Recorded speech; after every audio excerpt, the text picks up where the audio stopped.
Hey friends, it's Maria checking in. Friday, March 31st, end of March, almost April.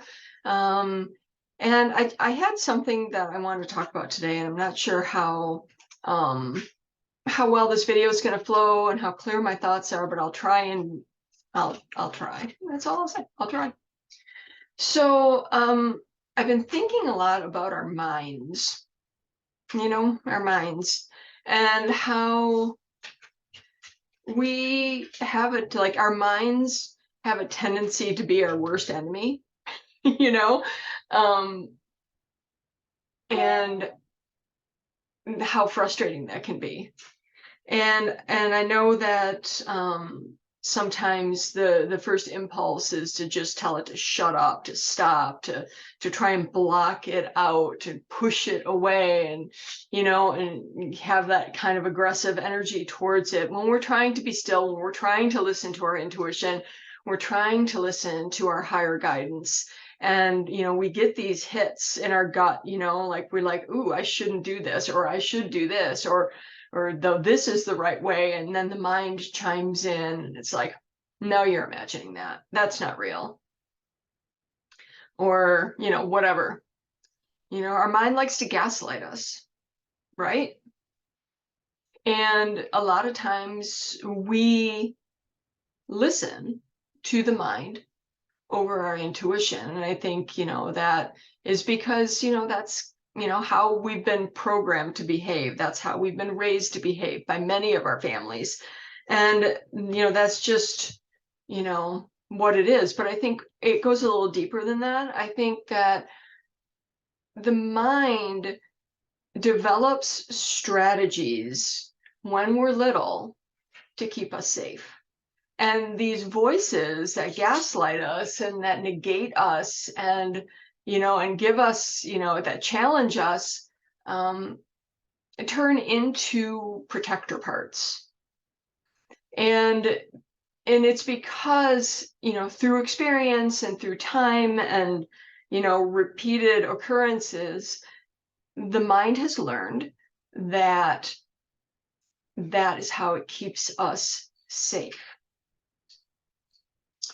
So if we're able to take a big step back and hold a bigger container, right, and we can use our observer consciousness to look at our mind, and instead of getting mad at it or trying to push it away or blaming it, if we can feel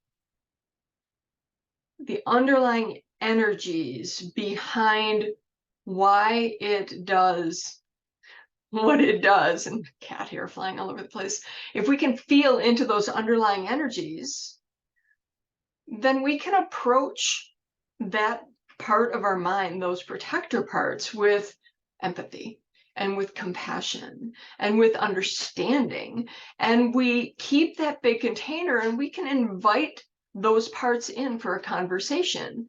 And we talk to those parts like we would a worried child. You don't get mad at it. You don't victim blame it. You don't shame it. You just listen. You listen to what that part is holding and why it's reacting the way it is. And once you understand the wholeness of what that part is doing and holding and why it's saying and doing the things that it's doing, then we can start to have a conversation. When that part feels heard and acknowledged and appreciated and feels gratitude, like genuine gratitude, like, thank you so much for keeping me safe, because when I was little, you were all I had, right, to keep me safe.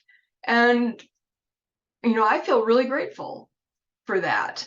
And it's with that continued compassionate listening and space holding and gratitude sharing that starts to allow those protector parts to lay down their sword and shield a little bit. It lets them relax. It lets them co-regulate with a calmer, more regulated nervous system, so that they can start throwing off some of that shock, all of the shock that they've been holding for their entire lives. These parts hold the pattern of our trauma, of any abuse, whether it was mild or severe. Those protector parts hold the signature of that abuse. And until they know that we are safe, they're not going to calm down. Okay? And it's our job as adults to help them feel safe. So like I said, we get a really big container, we get really grounded, we check in with our own heart, soul, essence, the greater part of ourselves, and we sit with those worried, wounded little kids that are still spinning in their trauma. And we listen and we hold space and we allow them to emote and get it all out. And we just hold it all with as much love and compassion as we can possibly muster. And when they feel ready, they will collapse into you with so much gratitude and relief.